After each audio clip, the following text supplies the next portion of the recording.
Ready to roll? This is a Jack Kemp oral history project interview with Raul Fernandez, now a technology entrepreneur in Washington, D.C. and co-owner of the Washington Wizards and the Capitals, once an intern and staff member of Jack Kemp's and later a good friend. Today is February 28th, 2012. The interview is being conducted at Mr. Fernandez's offices in Washington, D.C., and I'm Morton Kondracki. Thank you so much for doing this. Thank you. When you think of Jack Kemp, what immediately comes to mind? Yeah, you know, a rare combination of passion, energy, enthusiasm, creativity. You know, I always think of something that I heard him say at many points in our relationship. And our relationship was one where I was an intern, where I was a staffer, where then I went off and started my company, and he joined my boards. He made a lot of money. We made a lot of money together.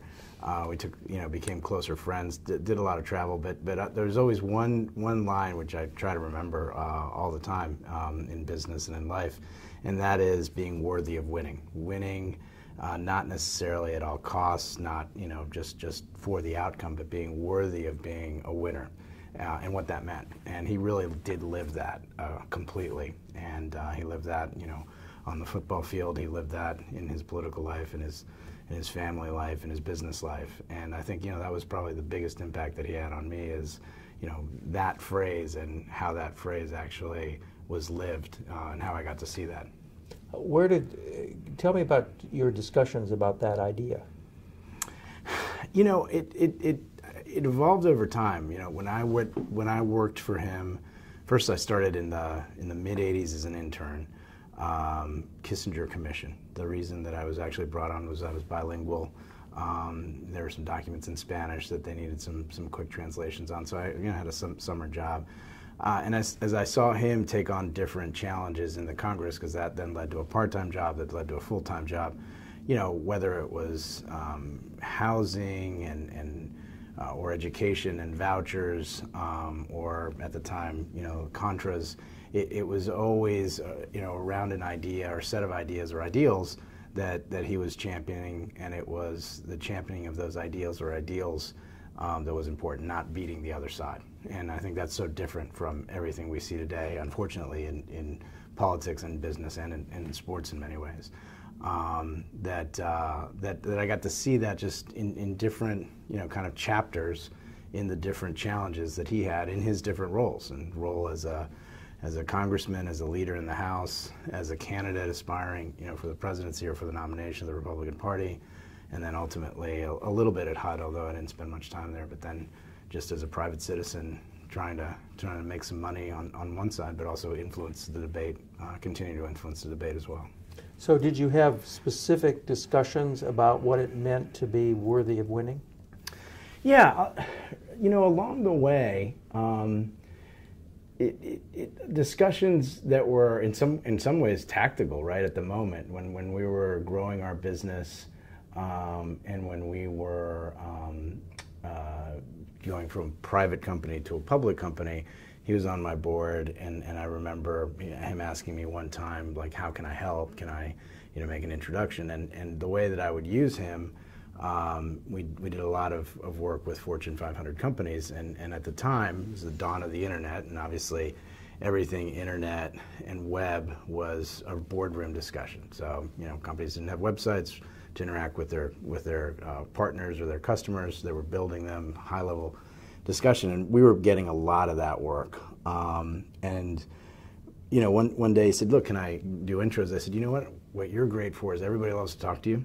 Whenever we pitch against IBM or Anderson Consulting companies that were 20x our size, and we're a finalist, and I think we're close, I'm just going to ask you. I'll give you 10 bullet points. I'm going to ask you to call the CEO and say thank you for letting us compete. I'm on this board of this company. Thanks for considering us. Don't have to pitch us anymore. Just a thank you for letting us be at the table."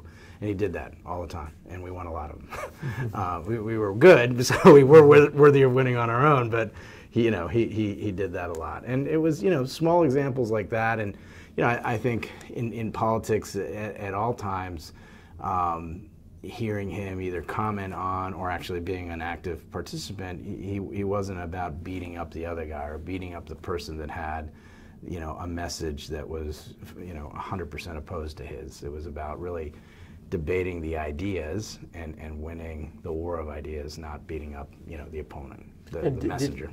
Did he actually say that there are various ways of winning, and this is what I choose to do, or this is what you ought to choose to do? No, he just led by example. Yeah, led by example. It was really a living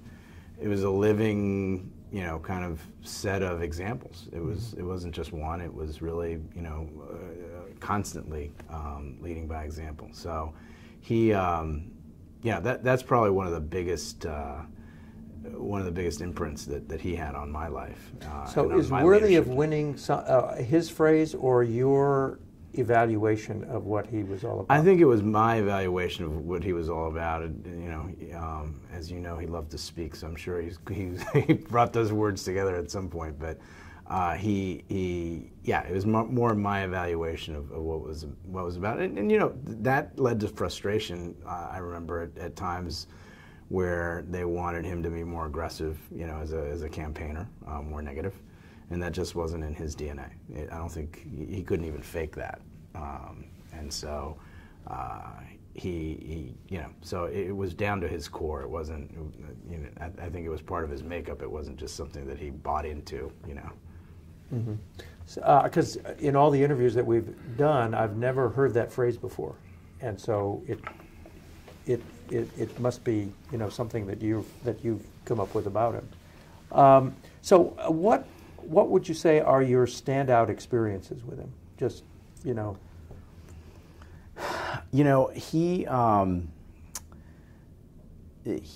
I think I got to see him at various points in kind of different backdrops. So I was handling appropriations committee work, foreign operations during the whole Contras get funded, Contras don't get funded, military aid, humanitarian aid, all this stuff. And we took some trips to Central America, and there were some tense moments in those rooms with the various leaders, and I just remember seeing him elevate his game with President of El Salvador as an example, and having a frank exchange, and really just seeing him take it to the next level.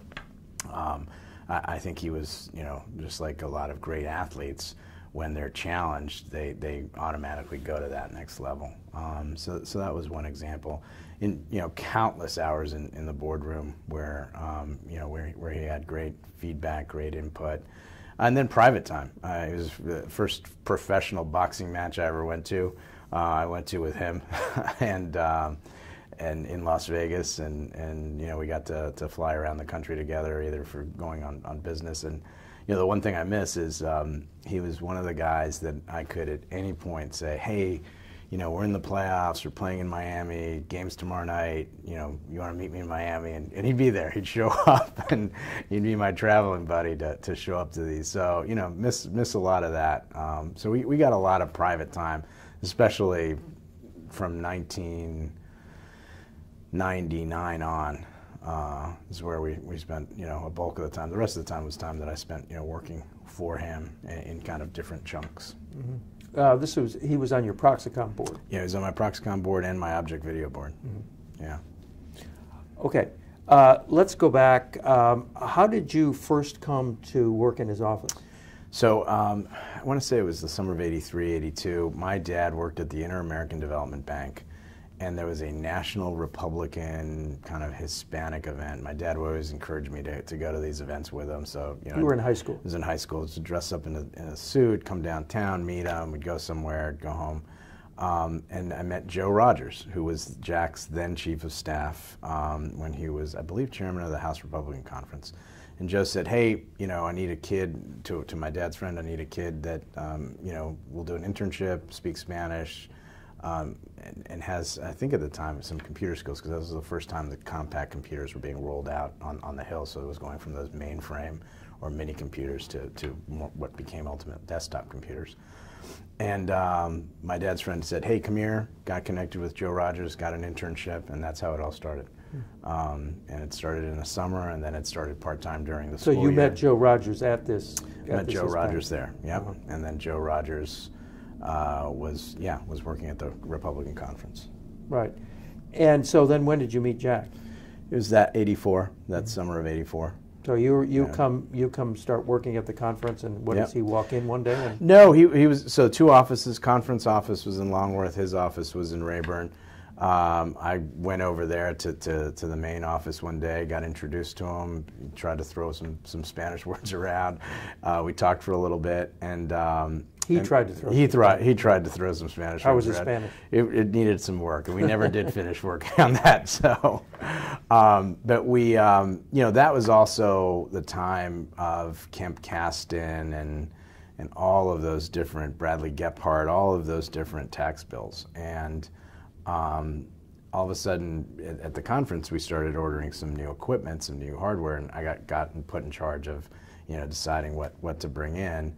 And then with John Mueller, who was drafting the legislation for that wave of tax reform legislation that Kemp was authoring, I saw him doing by hand calculations, right? Single, married with one, married with two, married, with all these different, permutations of calculations. I said, look, we can probably program this into a spreadsheet, which was a big deal at the time, new, and we can just jam all these, and we can have a bunch of these just spit out like within hours. So I spent a ton of time with him, and basically putting the framework of the plan, on these computers, and then beginning to just spit out different changes and modifications here, modifications there. So spent a lot of time working with John, who obviously was working very closely with Jack. So how much time did you spend with him when you were working for him? 84 to 88, I was going to college part-time, full-time, and working part-time. So I actually didn't finish until 89 at the University of Maryland, and I would literally take classes late at night or early in the morning. And it was just because it was interesting work. B, it was great pay. For somebody who hadn't even finished a college degree, I think I was making like $30,000-$40,000 a year. And it was really fascinating. And in school, I started in engineering, went to economics. Wasn't that challenging. I could actually read the stuff and show up for the tests, but I was living a great education, working on the Hill. And on the Hill, it's, for me at least, one of the things that I find interesting is 3 or 4 people, especially on the House side, have to know every issue under the sun. And they have to then describe it to somebody else, who then has to hopefully be articulate enough to describe it to somebody else. And so that challenge of learning how to learn, learning how to communicate, hopefully communicating the right way to somebody who can then communicate to somebody else, all that was great for me, and especially with a guy as charismatic as he was terrific. How did you move from being an intern to being a staff member? Attrition. People started leaving. And all of a sudden, one person left, and they said, "Hey, someone needs to cover the Appropriations Committee stuff. Do you want to do it?" And I said, "Sure." And so I just kind of moved up by, because I focused a little bit of time and attention on the policy stuff, and then somebody left and said, "Well, he can cover it." So, I came off the bench. Mm-hmm. So covering it meant that you were actually the legislative... Yep, L.A. for it. So I went, foreign operations, guy on the Appropriations Committee. Was that your first job? Yeah, that was my first job. So I was an intern. Before that, I was a lifeguard. So a lifeguard for a whole summer was best. That's actually still the best job, the least stress. And so a couple of, like a year and a half of internship, different projects. I worked a lot on Hispanic dropout rate issues. Did research, did some op-eds for him, wrote some speeches, and it was a great group of Michelle Van Cleve and John, and ultimately Dave Hoppy, and all those guys. So it was a relatively small, Richard Billmeyer. It's a relatively small group, but as guys moved on, especially as we were getting close to his race, there were some people that went off and did other things. I got a chance to just step up. So what year was it that you moved onto the staff? It was 86. 86. Yeah. And so first you're doing foreign ops. Yeah. You are the legislative assistant. 86 for to foreign 88 foreign ops. Yeah. Right. So but Michelle was there, so she's the chief aide for foreign military. ops, right? Yep. She was doing more in military defense. And Richard, was he there? Richard had left. Oh, I see. Yeah. So you took Richard's job, basically. Yeah. Richard had left. Richard Billmeyer. Yeah. And so both of them were doing military defense. Then Sven Kramer came in for a while. And that was the other one. And what did you do with the Kissinger Commission? At the time it was a tail end, and it was just reading some documents and translating some stuff for him. So it was really, that was kind of the hook in the very beginning because he was on it, but it was at the tail end of that. Mm-hmm. And how many trips to Central America did you do?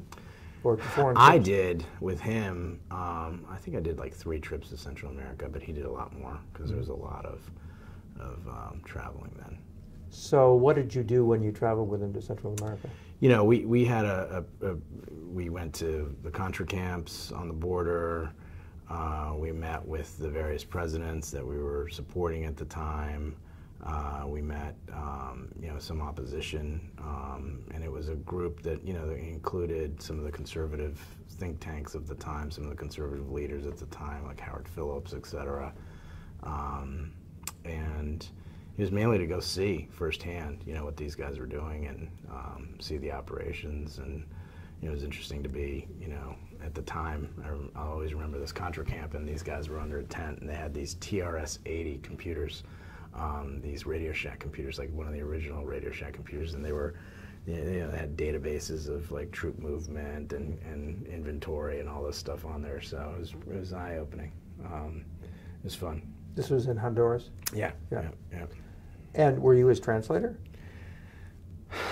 No, I did a lot of translating. Yes, I did a lot of translating on that trip. But a lot of the guys were good at English as well, or they had their translator.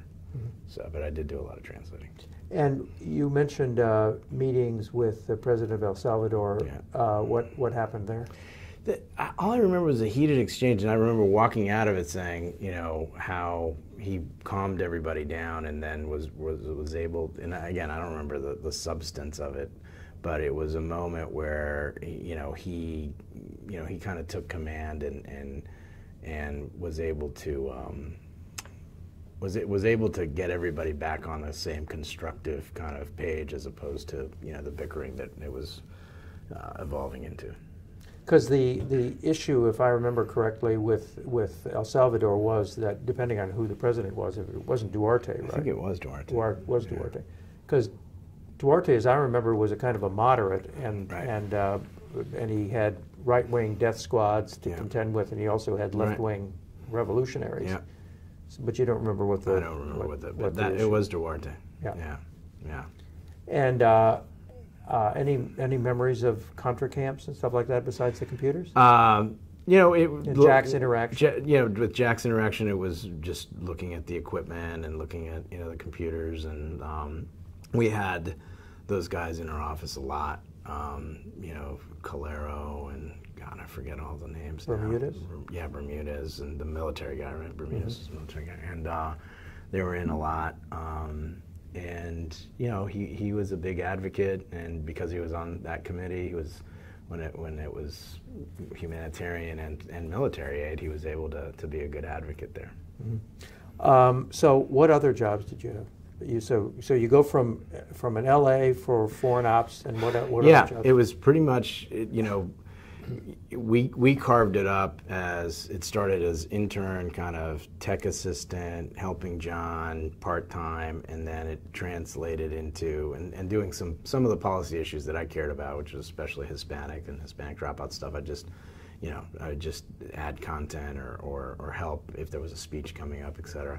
And then it was, the rules were less strict in that time period. So when he ran for president prior to Super Tuesday, I went down to Miami and worked out of Miami for the campaign. So I took some time off, and we had a lot of financial support from Cuban Americans that were very supportive of him, and so I went down. I had 2 offices that we had down in the Dade County area. Staff those with the campaign folks, and and was there until he dropped out shortly thereafter. So was your job to be a fundraiser, or? It was on the ground. A lot of it was just interaction with the big money guys, the big Cuban American like Jorge Mas and all those guys that were big supporters of Jack's. Mm-hmm. And you're a college kid. Yeah. It was fun. It was being thrown in the completely in the fire. It was great. Best education I could have ever had. And who were you working for in the campaign? At that time, who would have been running? I don't even remember who was running. Well, Charlie Black was running it all, yeah. but regionally down there, that was close to the end, and we had a presence. And but in fact, Jack didn't even come down. The kids came down a few times. So. Was there a Florida primary that you were preparing for? Yeah, Was that the Florida idea? Primary, yeah. Which he never got to? Never got to, yeah. Right. Okay, and then after the campaign? So after the campaign, everybody knew that their job was over because obviously he had announced he was going to retire. One of the most interesting, I was in the office, in the congressional office. Oh yeah, he had given up the conference office, so we were all in just now one office. We were just in the congressional office. And who called him? It was a senator, New York senator. Literally, the first call when we walked back in the office was this, when he pulled out of the race. And I remember Dave or somebody saying, oh, well, he wants to congratulate him for all his great work, but he also doesn't, doesn't want him to jump into the New York race. And I forget who it would have been. Well, let's see. There was Moynihan was a senator, and it must have been Moynihan. and D'Amato was the other right, senator. It must have been Moynihan. Mm-hmm. Yeah. And so everybody knew at that point, which I guess was like March, April, that he was out. That come December, it was we were all out of jobs, and so I stayed in the office literally the last one out in like December. I remember closing the door and taking my last box out of there. Sharon had left already, and then in that time period, he was obviously shortlisted and then selected to go to HUD, and I went to HUD for a very, very brief time. And for me, it was when you have 4 people or 5 people working with somebody, and then you have 1,000 people working with somebody, just that interpersonal relation wasn't there, and I felt like doing something else. Mm-hmm. How long did you spend at HUD? 2 months. Mm-hmm. And what did you do there? I was in the administration side of it. It was kind of the boring technical operations side of it. Special assistant to the assistant secretary for administration or something, mm-hmm. Nondescript. Mm-hmm. Right. So there are some great stories that I've heard about your technical genius in the office. What do you remember about that besides the spreadsheets? Well, he always had he and Joanne and the family had great summer parties, staff appreciation parties, and there was he had great footage of himself as a football player. And so one time there were the Super 8 movie that they were trying to project, and something happened, something broke, and they didn't have a take-up reel basically at the back of it. So they had the reel that had the footage, but no take-up reel. So it would just run out onto the floor. Right, yeah. right. Mm-hmm. So I grabbed 2, paper plates, bent them, put some stuff in between them, stuck it in there, and made a homemade take-up reel for the thing. And that got me some infamy. But it really wasn't. I'm not that actually gifted, on putting stuff together like that. But anyway, that was one of the most appreciated moments that Jack could see himself and hear himself. So you computered up at his office, though. I mean, Yep. And he, it was very, again, at the dawn of actually the desktop. When today you and I can connect from any one of these devices to a printer and print something there. You literally had to go take your drive over to something that was connected to a printer, and that was your print server, and so it was good.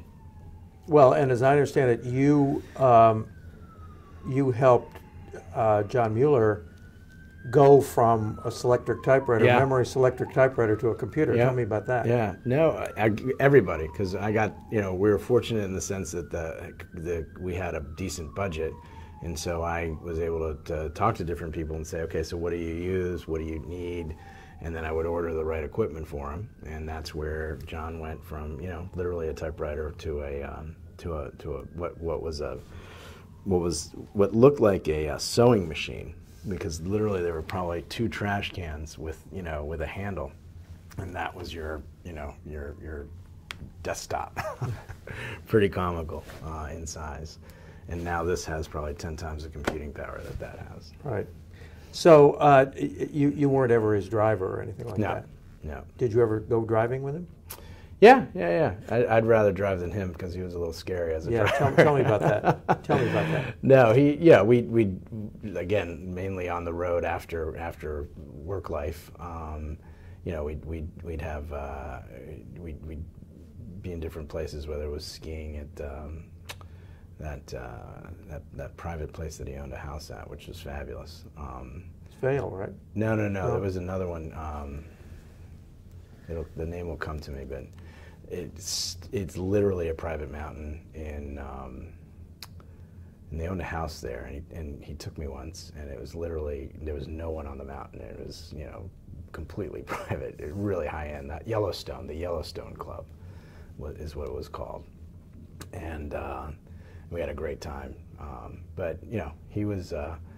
He could do multiple things at once. Always remember, he'd have 3 Blackberries sitting on the desk at any given time.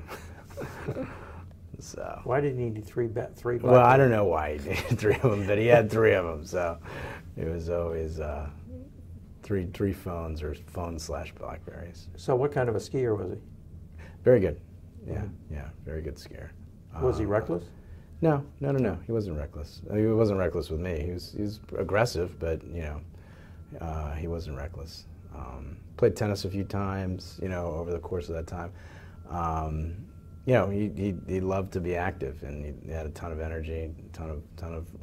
And when he wasn't active, he was reading. So whether his body was active or his mind was active, but something was always active with him. Right. So tell me about the staff. I mean, how cohesive would you say the staff was?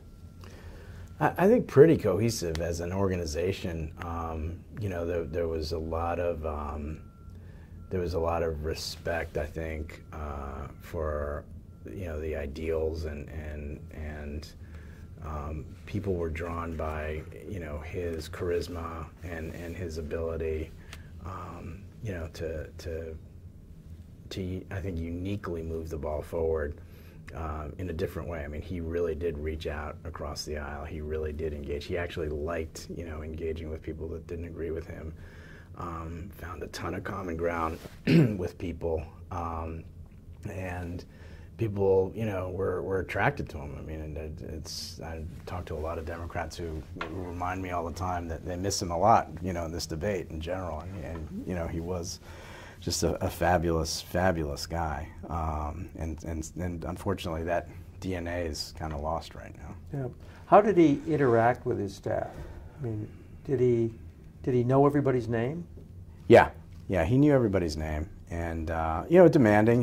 He'd want stuff. He'd a little bit impatient. Again, when you're doing a million things, you want things queued up for you, and he definitely did want that. You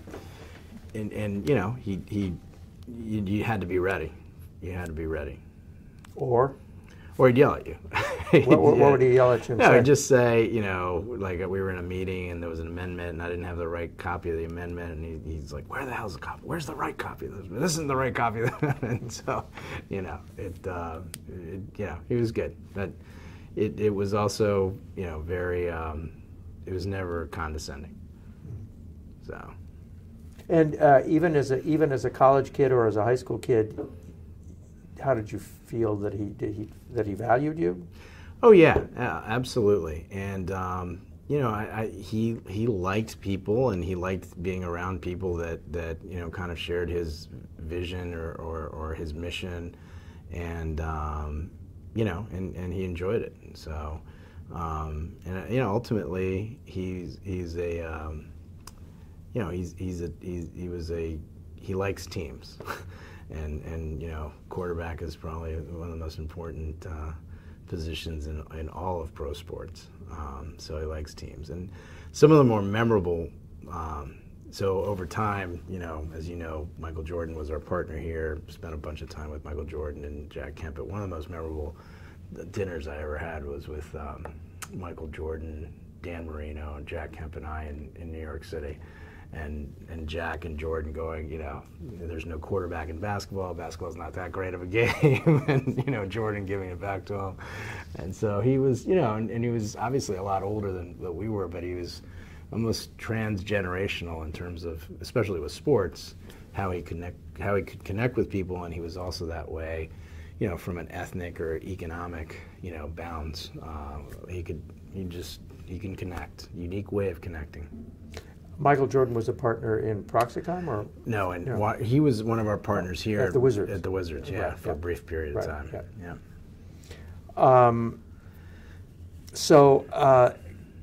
What would you say the level of competence of his staff was, and did he ever have to fire anybody because they weren't competent? During my period there, I do not remember anybody being fired. I think people were very competent in kind of their silos, right? Whether they were the legislative director, or they had a certain policy portfolio, or they were had a certain staff function, press secretary, whatever. They all were experienced. They all and it was. I got the sense. My feeling was that there was a good people got along, and part of that was fueled by the tone that he set. One of his former chiefs of staff, Dave Smick, said that he would assign different people to do the same job. Did you experience that? No, and I didn't. I know Dave now. I didn't. We didn't overlap then, so we didn't. But did you notice that pattern when he was? When you were working? Yes. And what was that all about? Why did you do that? I'm not sure if it was, I want to make sure I'm getting kind of all of the ideas and not just one filter of the idea. I think that probably that had something to do with it, that he really wanted, kind of to understand all sides of the issue. And look, he really respected being prepared. He really, I remember non-proliferation treaty, quail, and some comment he made about how well prepared Quayle was for this hearing, and just respected Quayle for just having dug down on it. So he really respected kind of being 100% prepared, ready, briefed with all points of views. So that's probably where that came Smick from. thinks that he was insecure and that he wanted to maintain control, and that was the reason. Yeah, I didn't see it that way. I just there is a lot of curiosity in him, and it was I felt like it was a flat organization, and I think because it wasn't as if I had to go through someone to go to him. I could actually just pop in and say something, and that's kind of unique in terms of cultures. So I think he liked that kind of. And that can be frustrating though if you're trying to structure a set of initiatives or keep some order. I can see how some guys could get a little bent out of shape about it. So how well organized was he?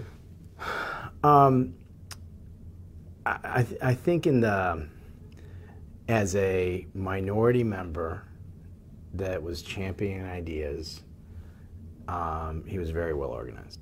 Had you put him in and he was in the leadership, but in the minority part of the leadership,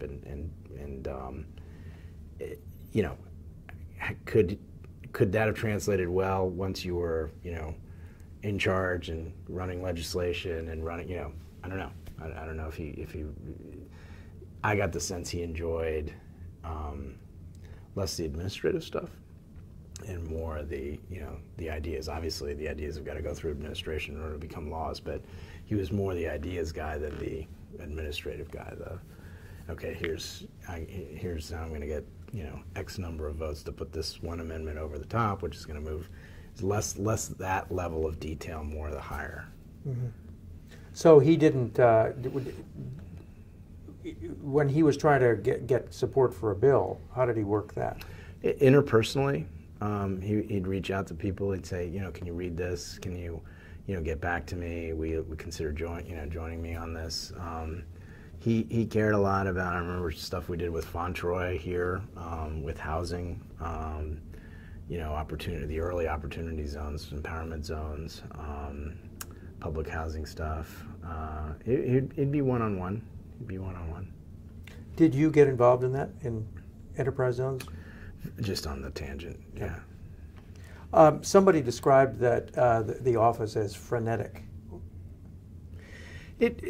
I think his intent, like, if you walked into any office, the office is a reflection of the leader.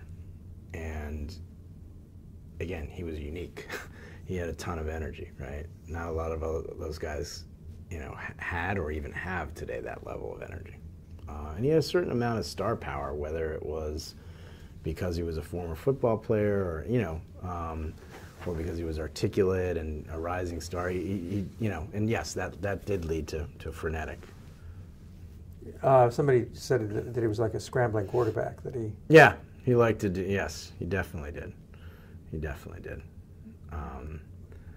But, he enjoyed it, and that he lived off of it. So, again, he was a...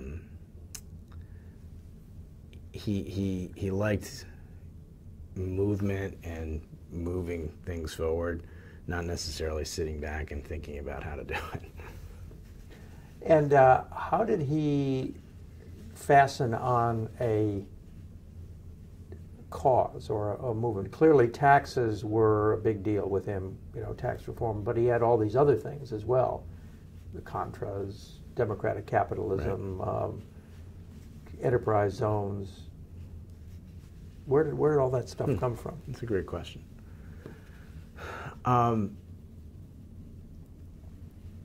That's a great question.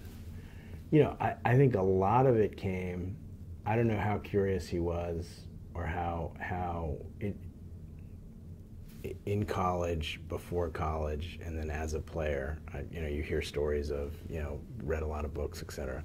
But I just remember, especially, from when I worked with him, and even afterwards, just devouring, tons of books, history, a ton of stuff, and that, I think, provided spark. It provided imagination. It provided an interest in something in particular, and that then led to the initiatives that he got involved in. So you're traveling with him, and you're on an airplane with him. He's doing what? He's reading a pile of newspapers. He's got a couple of books that he's, marking up. In fact, carries them in a satchel? In a bag, yeah, in a bag. And he's got a bunch of books that he's, marking up and circling. In fact, he left a couple of them in my house in Florida, and I found them, last year, and I was reading through his notes, which was great to see. And remember what the books were? It was a Winston Churchill book. And he had just finished it, and he dog-eared it. He read the whole thing? Yeah, yes, he did. Yeah, well, I saw notes at the end of it, so I guess he did, or maybe he skipped to the end. But yeah, he was. Was this the history of World War II? One of those books? This was a shorter book, and it was I want to say it was a different take on. It was a shorter biography or some sub-biography of a period during the war. And it was paperback. It was pretty short. So or we'd turn on. He loved obviously sports, football, number one. For me as a dad, one of the things that I saw him as when Jimmy was a child, when I started working there, was just his desire to come back and watch games, and that always stuck for me as no matter where he was, he'd come back to watch his kids play on the weekend, and so I've tried to follow that as well. Unfortunately, I've been able to not miss many games. So you know, he's very passionate.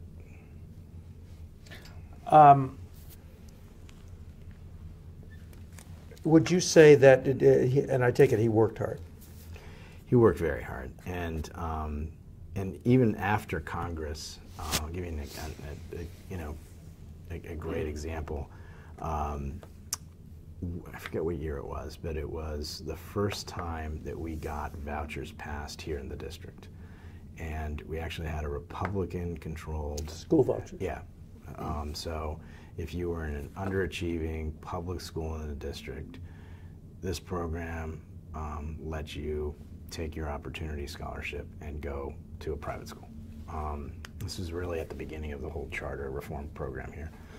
And I was very involved with Joe Robert and a whole bunch of other people, the Cardinal McCarrick at the time, that we were trying. We had these Center City Consortium schools, these Catholic schools that had capacity. We had these failing schools. We wanted to create it, and obviously here, you know, the city councils, the Congress, so it was a legislative vote, and Jack was obviously very into it as well. And we tag teamed, you know, different members. It was going to be razor thin, even though we had a majority. For some reason, some of the guys left town, and it was going to be a razor thin vote. And he and I tag teamed Harold Ford Jr. together, and we both talked to Harold before the vote, and we talked to Harold literally right before we voted, and it passed by one vote, and it was Harold Ford's vote, that Jr. that passed it, and that actually led to a great friendship with Harold and I, and Harold and Jack and I, and it was all around that one issue. So a lot of his causes led to friendships, which was kind of unique. And what was it about him that made people want to be his friend? You know, I introduced him to so many people along the way, and he was just a fascinating human being. Like, you know, somebody who thanked me the other day, Julius Janikowski, who's now the FCC chairman, was, you know, high school or college roommate of Obama's in law school, or law school roommate of Obama's. And we had a dinner about a year and a half before Jack died, just, you know, our wives and just some Chinese place. And he was like, God, what a fascinating guy. He was just like blown away by just how, you know, not just intelligent, passionate, but just a terrific human being to interact with. And he, you know, and he had that impact regardless of what your philosophy was, you know, what side of the aisle you were on, or where you came from. So, what would you say the biggest influences that Jack had on you are? Besides, you know, you're visiting your kids, making sure that you. Yeah, you know, it's the power of ideas. It's the power of not just ideas, but again, this whole concept of being worthy of winning, and you know, not playing to win for it at any cost, but you know, wanting to win for the right reasons, and letting that be kind of your beacon in terms of how you make, you know, smaller decisions. And was there ever a point where he was really tempted to win at any cost? Not that I saw. Yeah, I really didn't. I never ever saw that. And you know, he I think some people were frustrated that he didn't get angry, or they didn't have sharper elbows, or they didn't counterpunch harder. John Buckley wanted him to go negative. Exactly, right. And he just wasn't him, right? I mean, you can't make something, and it wasn't him in his DNA, which is, you know, I mean, some of us can fake it, right? But that just wasn't how he was made up. So, you know, this is a conundrum with me. Here he is in the most violent sport there is, yeah. Right? Contact sport, people clobbering each other all the time, and he wouldn't clobber anybody. Yeah. How do you account for that?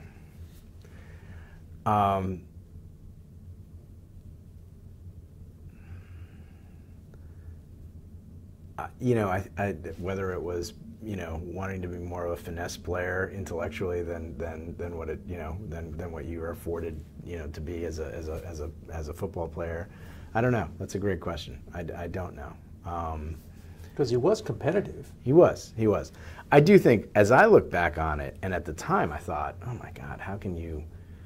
I thought he underused what should have been, the original Captain America of politics, right? Football, quarterback, and to a certain extent, yes, he loved it, promoted it, but I thought the mix could have been a higher octane mix of that because it was just such an incredible story, right? And I don't know if he was not embarrassed, but not, for whatever reason, it didn't take on, at least in my view, as high a level in terms of especially in his run, as it should have been. I mean, it should have been, you couldn't have scripted a better candidate, right? In terms of having that career and then having the career that he had legislatively before he ran. That is one of the curious things, that here you have, he's the author of 81 tax bill. He's got all these other activities, foreign policy, 86 tax reform is his tax reform.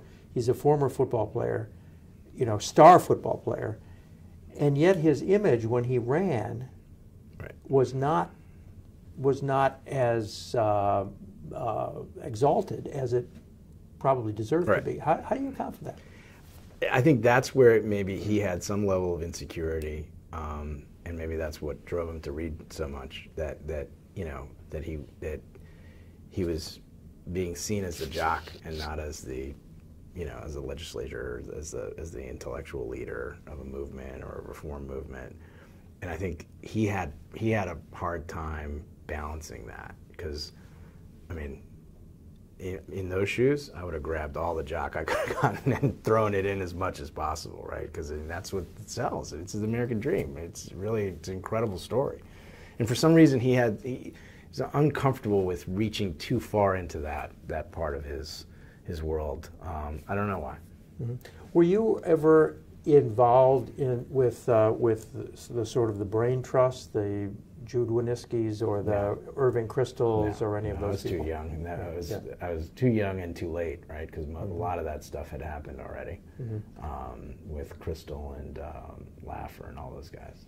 Right. So, what circle were you involved with as time went on? Mueller, Hoppy, Bill Meyer, less extent Van Cleve, somewhat Kramer. Kind of that would have been the.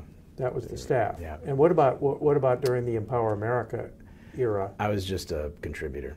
Mm-hmm. You weren't, but you were a friend. Yes. Just supported them as they were launching it. Got to know Paul there. Paul Ryan. Yeah. And and so, always he. Continued to have a passion, kind of nonstop passion for the policy side, and people around him were always around him in large part because of the policy side. So as we had resources to help him continue that on, we were happy to do that. So do you consider him a mentor? Absolutely. And what did he mentor you?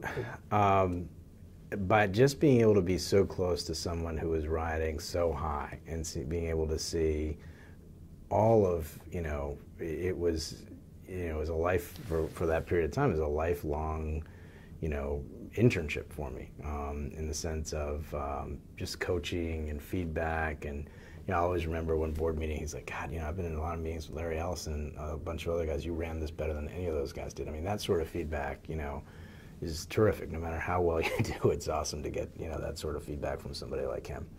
And and it was just, we evolved into just having a great friendship, and the business, we sold the business, and got more comfortable, had more fun, but absolutely, in terms of influencing my life, other than my family, my parents, he had the single biggest influence. There's no teacher, there's no business mentor. I had a lot of business mentors. I had a lot of business partners. They're still my partners, like Ted Leonsis, but he touched me at different points, pre-meeting my wife, being married, post, kids, all that stuff. Let's walk through that. So you leave HUD.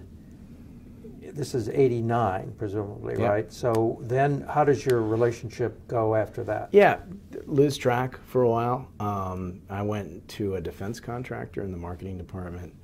Started with a small group of programmers, grew that, and then left and started my own company in 1991, and took it public in 1999. Sold it in 2001.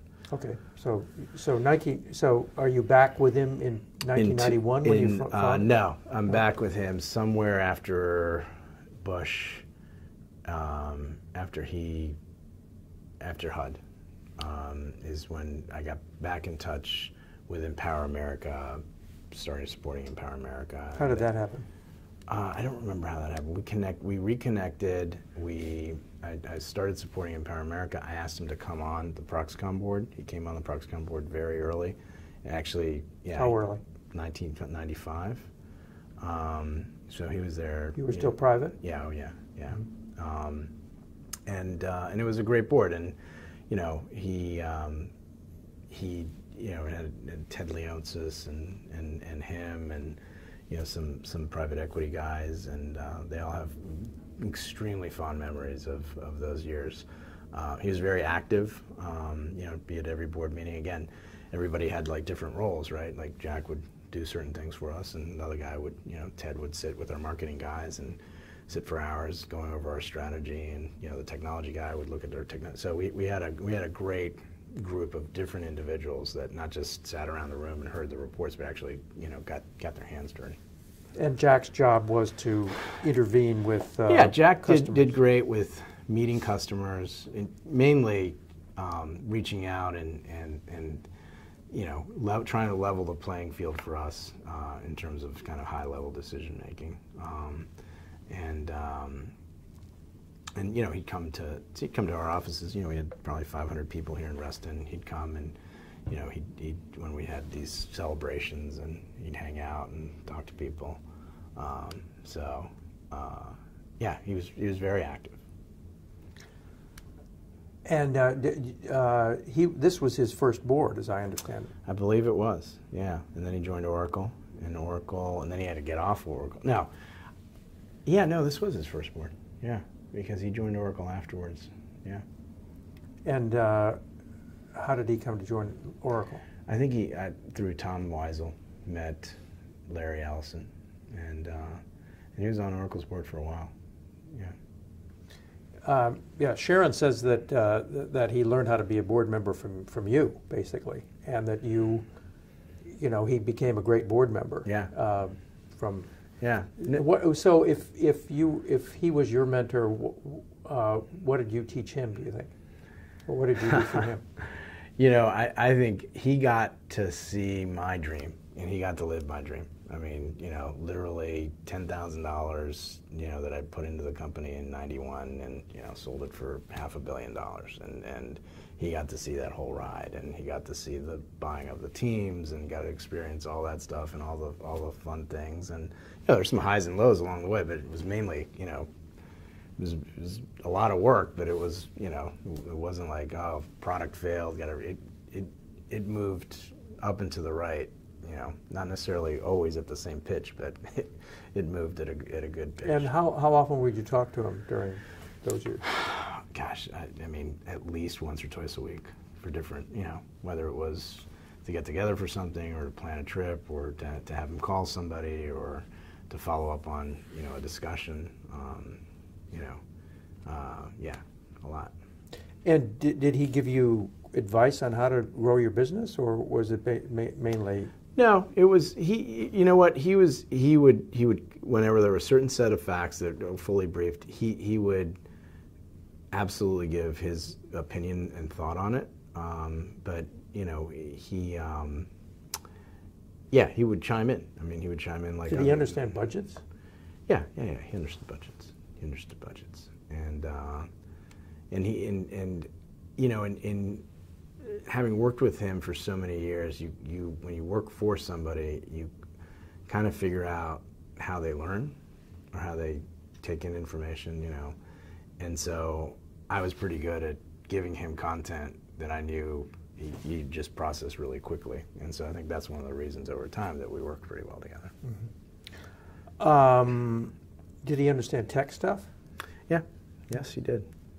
Wasn't at the code programming level, but he understood, databases and websites and, So when you, as friends, did you ever talk to him about quarterbacking? What?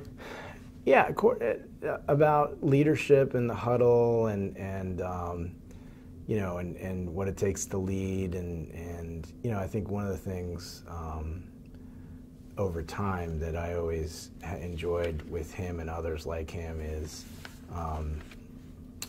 trying to draw parallels in business, right? So, early on, one of my challenges was I had some really good all-stars, but they weren't great human beings. They were, they would be abusive to staff, or people would be hard for people to work for them. You had a lot of turnover under them.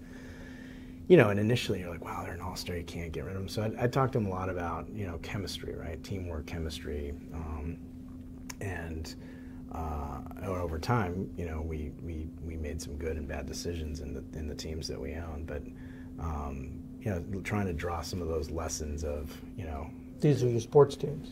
Sports teams and then sports teams and also just any team, right?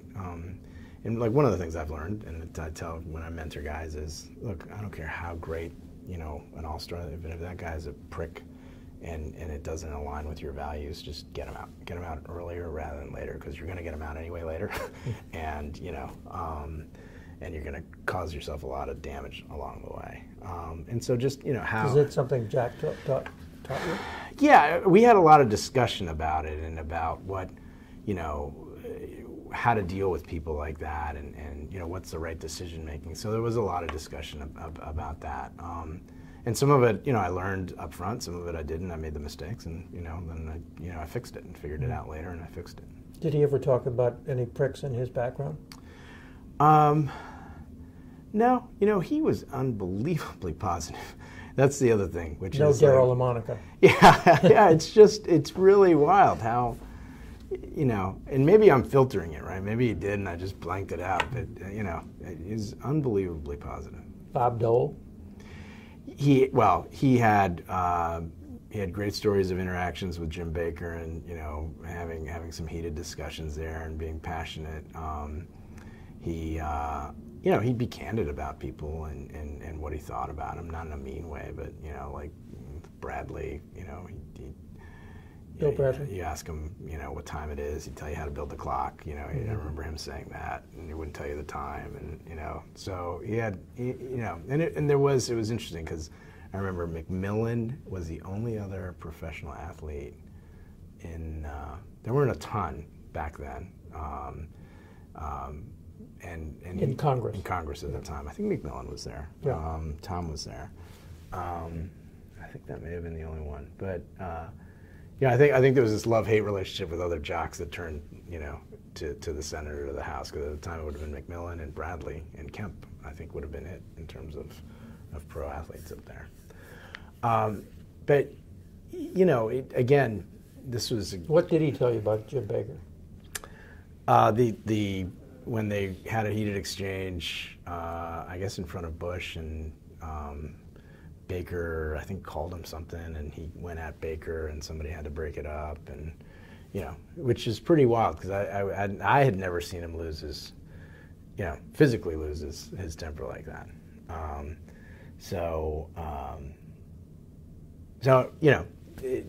He always had great stories. He always had great stories. And what was funny for me is he'd introduce me, and I'd always want to listen to my introduction because I didn't know how my history was going to change, because he would change it, that I came during Elian Gonzalez. He's like, and he came on a boat, or on a and then, so he'd take some liberties with the past. So did you talk about politics? Yeah, very. I was growingly frustrated with the Republican Party over time, and I guess the choices that we had, and very frank discussion about it, and about what was good and bad. So we did. Mm-hmm. So you're there during the period when. Well, what about '96? What role did you play in '96? Very limited. I think we just gave money, and that was such a quick. It was September to November, or August to November. Were you there at the convention? Yeah, I was there. I was at the convention. And yeah, who introduced his son? His son did. His son did that great introduction to him. Yeah. And in 2000? When was the last live television primetime convention? What year would that have been? 2000, 2004. I thought they were all primetime conventions. On the networks. Oh, you mean? Last time it was carried at 9 p.m. on the networks. It was 2000. I'm pretty sure it was Bush. Yeah. So I spoke at the Republican convention, and Jack was there, and Jack was on Larry King, and doing commentary, and my time slot it was supposed to be like 8:15, and things were running late, so it actually made it to primetime, and I remember this because it was the last time that it was on, that they were airing it on CBS and NBC, the networks. It wasn't one of the cable-only channels.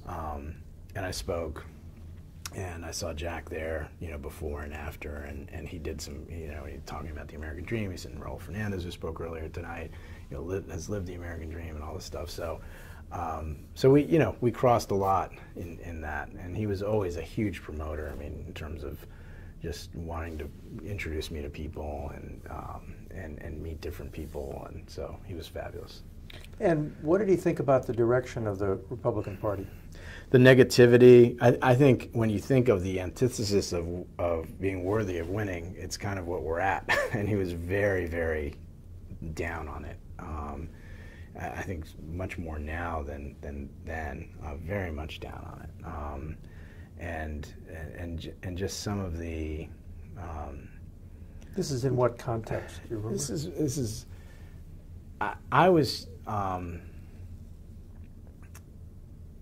As the whole pendulum swung to the right, the compassionate piece, that he felt so strongly about and defined, right, as a compassionate conservative, just got tuned out, right, and so just his frustration with the party, the leadership, the candidates, even how. Do you remember anything specific that he said?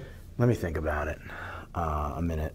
And see if I can come up with something. But just in general, I mean, we talk about the tone and just how negative it had become. And I remember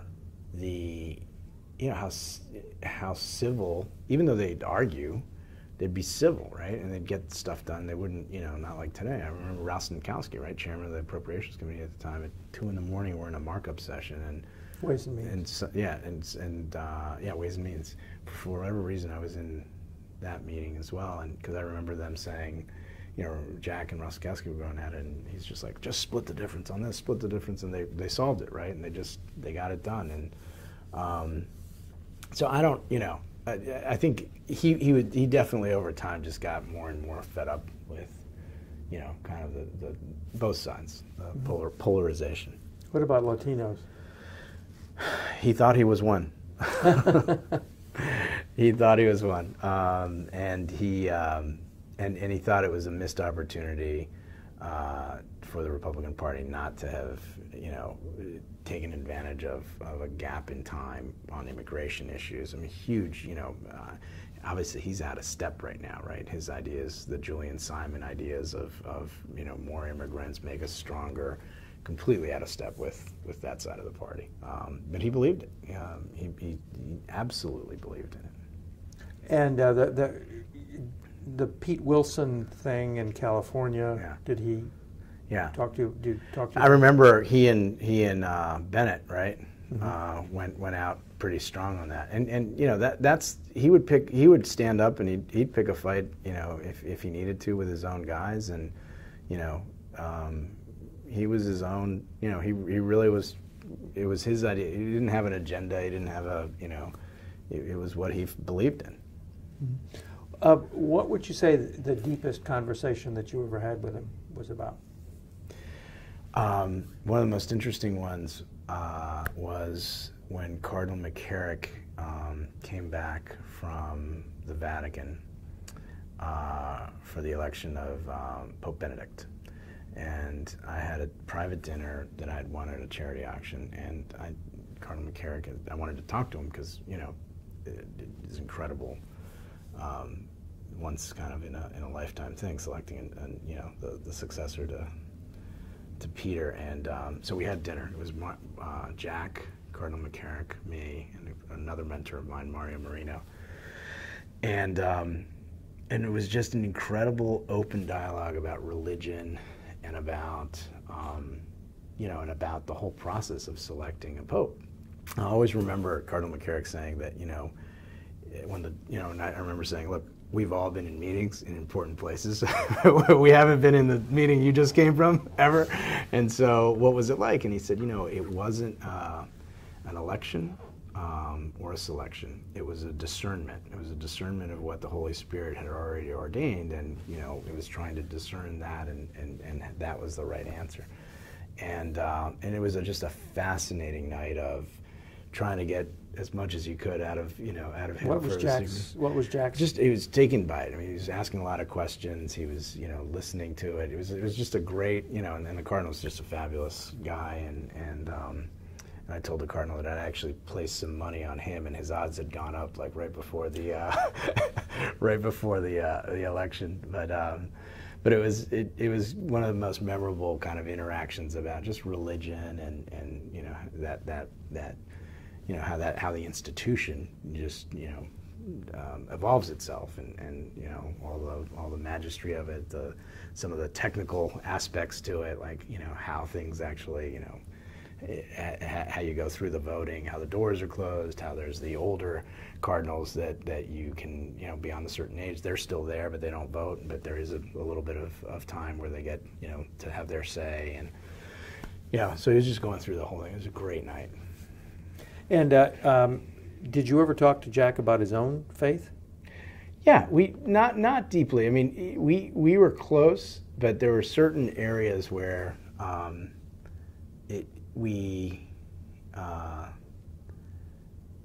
it was close, but he was a man's man in the sense of not super emotional. Like, there was always a little bit of a barrier there, of you know, in terms of which I respected completely, but you know, so it wasn't a kind of Bible study type of interaction. It was more values than theology, and it was more actions than, you know, anything else. Mm-hmm. Some people have said that he did maintain this distance from lots of people. That there was a sort of either it's a quarterback thing where you can't be too close to your players, but I've been told that it was even there with some family members. Mm-hmm. Is that the case? I think he felt uncomfortable. He felt uncomfortable getting a little bit too close for whatever reason, and at the end, you know, he had come down with his diagnosis. Literally, right before that, a friend of mine had come down with cancer as well. And in fact, a mutual friend, Jack, was at the hospital at Georgetown seeing our friend Steve Vermillion, who literally almost died, leukemia, and then he got a transplant, and bone marrow transplant, and he's doing okay now. And then I had another friend, younger guy than me, that came down with mesothelioma. So here I had 3 close friends that all of a sudden got sacked by cancer. And so it was, it was horrible. This young guy, 3 kids, my kids' age, 9, 4, and 6 now. Back then it was 3 years ago. So I had an extra desire to tell him what he meant to me. And so anytime that I did see him while he was sick, I would make the point but I could always see that, he'd get a little, he didn't want to go. He didn't, and I wanted to push it because I didn't know when, that may have been the last time I could have said it. Mm-hmm. And so, so I learned, unfortunately, during the death of 2 great friends that, don't waste a minute. Tell them how you feel. Right. How did Jack, and Jack? And Jack listened, but not a lot of feedback. It was just more taking it in, and not a lot of feedback. It was so he came off the campaign. I saw him Wednesday before Thursday was Thanksgiving, so Wednesday afternoon before Thanksgiving, I invited him to Mark Warner has a lunch at the Palm after we play basketball for 3 hours at GW, a bunch of old guys, and then we go to the Palm and just have steaks and drink all afternoon. And so I asked Jack, I said, Jack, do you want to come and we're going to go play basketball? Obviously, you're not going to play basketball. And he said, my hip's really hurting me. I'm going to go home. I'm going to do something on Fox tonight. So I'm going to go home, shower, shave, come back, do Fox, and now I'll probably stop by. He called me later, didn't stop by. He'd been seeing our team doctor for what was his kind of hip pain, and I think that Friday he went in. Team doctor said, I've given you 2 cortisone shots. You should be feeling better by now. Let me go do an MRI. Did the MRI and apparently just lit up everywhere. And he said, look, I'm not an oncologist, but you got to go to an oncologist right away. And the team doctor called me and he said, look, Is it Ben Schaefer? Yeah.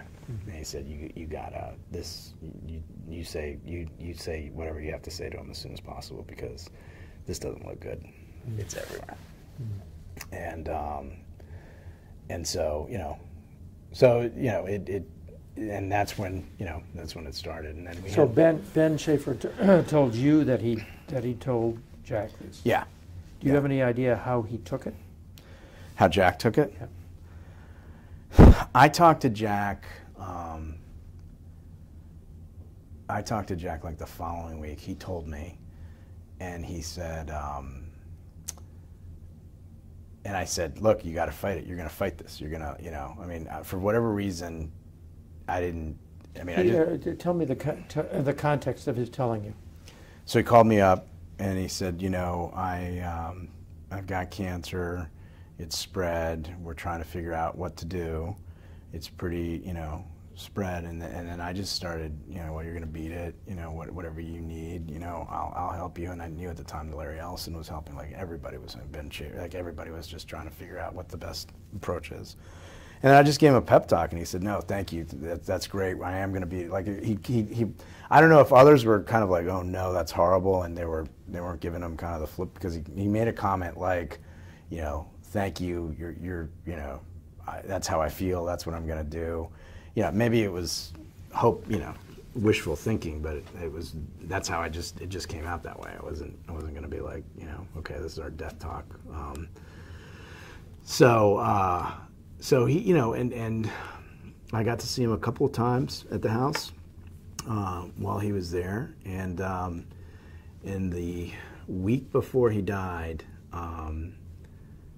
we were playing the Rangers playoff game, and he was strong enough, and we actually had all set up for him to come to the owner's box to watch that game. Because he wanted to get out. He wanted to go see a hockey game. And we were. This is how long before he died? This is like days, literally days before he died. And that morning, everything was still on. And by the afternoon, Jimmy said, "Look, he just can't. I mean, he wants to, but he can't." And he died that Saturday, or 4 days later. Mm-hmm.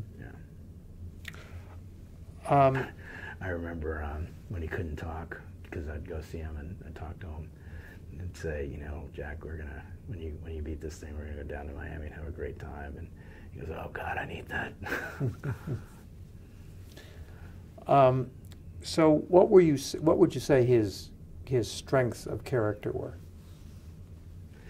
You know, he had a value system that he believed in, that he was true to, a set of ideals that, you know, obviously evolved over time, but that really, you know, influenced, you know, decisions, and it was about fairness, it was about compassion, it was about opportunity, it was about celebrating, you know, everything that is great about, you know, having a chance. I think a big thing as an athlete is, you know, there's a lot of great athletes. Jeremy Lin's a great example, right? But until you get that chance to shine, and he got the chance to shine, and he so appreciated that chance to shine in sports that I think he took it in terms of immigrants coming to this country. They're just chance to shine, whether it's to get a job and to, you know, have another generation go to school. Well, that's their shining moment, and he just believed that, you know, through in an unbelievable optimistic way. Mm. Idealist. Idealist, absolutely. Yeah. So what what foibles did he have? I think the organization thing, you know, I mean, he was a scrambling quarterback, right? So I think that was one of them. I think that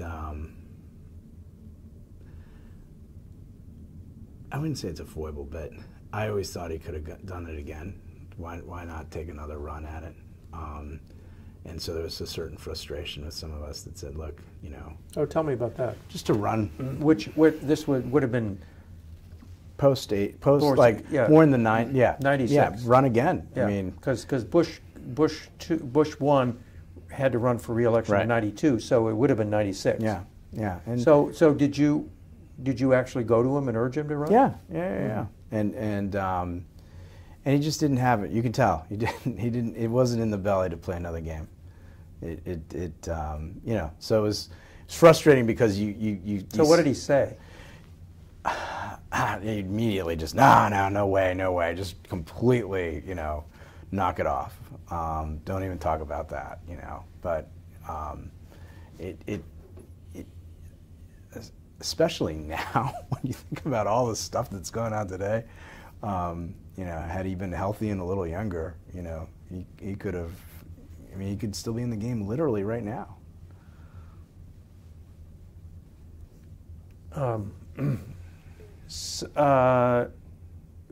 Somebody described him as being vain. Was he vain about his personal appearance and about his, you know, his image and stuff like that? Yeah, no. I mean, look, he wanted to be presentable at all times, and you know, his famous hair, yeah, no, I wouldn't say vain. I'd say it's somebody who respected himself and wanted to look good and presentable at all times, and didn't want to let it, but not vain. What accomplishments was he proudest of? His kids, I think, you know, and his grandkids, and he really, you know, he really lived through their success. He lived through their journeys. He lived through their stories. He lived through their games. You know, there was a piece that, you know, that couldn't be. It was irreplaceable. That joy that he got from that. And yeah, he had other stuff that was side by side, but it wasn't swappable. It was unique. Was he a football advisor to his boys and quarterback? I mean, they were quarterbacks. Yeah. You know, I didn't spend when he was with his kids. I didn't spend much time other than with Jimmy in meetings and more in the grown-up part of Jimmy's life. So I don't know how he did. You know, as a dad, I remember telling him that actually when he was sick, I said, you know, you have to teach Alexander. You got to pull through because you got to teach Alexander how to throw a ball.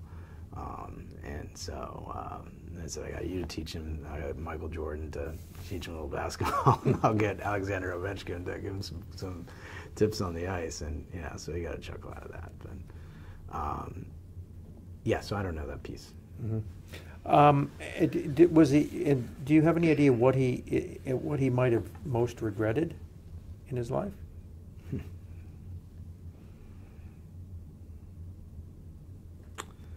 That's a great question. You know, no, I don't. I think about the decisions that he made that were, you know, kind of at the moment more thought out, and yeah, he enjoyed every minute of it, and I never saw him down, which is, you know, be tired and maybe cranky, but I never saw him like in a funk, which is unusual, right, for any human being not to go through. Were you part of the Super Bowl gang? Yeah. You went to many? Went to many. What happened at those events? You know, it's funny because we were the youngest couple there, right? And my wife and I would joke that it was the Lawrence Welk party, and it was funny because we'd gotten married, and you know, it was the dinner in the ballroom with all the friends, and another set of friends of mine, ex-football player, John Kidd from Buffalo, also came over, and he's like, let's go to the Maxim party and this party, and I'm at the anti-Maxim party. I'm at the Lawrence Welk party. And so anyway, Jean Marie said, look, I'm going to hang out here for a while. Why don't you guys go? We ended up going, and the traffic was so bad. We never got to any of the parties. We spent the whole night in a car, never getting to anything, so it would have been better to stay at the Lawrence Welk party. But yeah, they were great, and you know, he always got me tickets, and I haven't gone to a Super Bowl, you know, without him.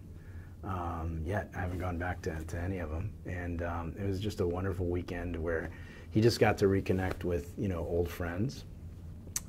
He was, you know, beloved by Tagliabue and Roger now, and you know, and he was also an incredible promoter. I mean, what I appreciated about him was he all these people knew me and I didn't know them. It's because he was proud of, you know, our relationship and our friendship and me, and you know, and he, you know, so it was terrific. It was like that's why there's no undisputed, you know, he was my mentor. There was no. So he took you around and introduced you to people that you didn't know right from the get-go. Yeah. What was the earliest Super Bowl you went to? How old were you?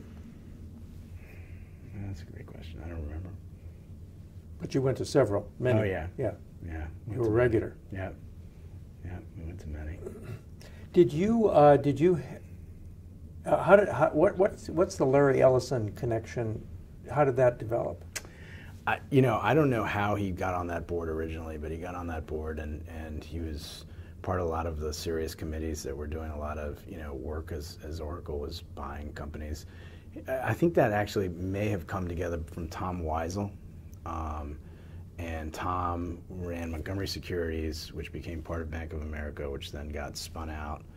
And as an example, like Tom did my secondary. So we got taken public by Alex Brown, which became Deutsche Bank, and then Tom spun out, and Jack was actually influential in getting Tom, kind of because it was a toss-up. And you know, Jack said, look, you know, Tom's a good friend, and you know, so he was good at networking and, you know, and promoting his friends, and they did a fine job. But I think it was through Tom that he met Larry. And what other boards was he on? Toyota in the U.S. How did that come about? Alexis Herman got him on that board. She's the Secretary of Labor? Yeah. Under Clinton, right? Yeah. So that's who got him on that board. He was on that board for a while. Yeah, and he was on a couple of others. Some of them didn't work out. And there were some where he'd bring me the idea and be like, no, don't get involved in that. It's just not, It's not a business. It's just not worth your reputation. Yeah, so I don't remember all of them. Okay. What have I not asked you about? I covered a lot. Yeah, I covered a lot. Any memories that leap out at you that you haven't talked One of about? his favorite people in the last 3 or 4 years was MC Hammer. And MC Hammer, I saw him the other day, and he said, I still can't erase this voicemail message. And he plays Jack's voicemail message. And it's, hey, MC, it's Jack, and just love to your family and you, thinking about you. And MC said, I can't erase this. Where does that friendship, how did that develop? I introduced him 4 or 5 years ago at Fight Night here. And then we ended up traveling together to different things. And and MC has had highs and lows in his career, and he just loved it. And yeah, obviously MC was big baseball fan, big sports fan, and now more involved in technology, and so they love talking about all sorts of stuff. So that's one of some of the more eclectic combos that and then it's funny, we were sitting at the fight in Las Vegas, and he's looking, he goes, hey, look, that's that guy Snoop. No, he goes, hey, look, that's that guy Snoopy. He called him Snoopy instead of Snoop. So he was trying to be multi-generational, hip, but didn't always get the name right. Yeah, so. right. Okay, Raul. What's your biggest surprise in this? Because you knew him very well. You covered him. Well, I covered him, but I guess we ought to shut that off. Okay.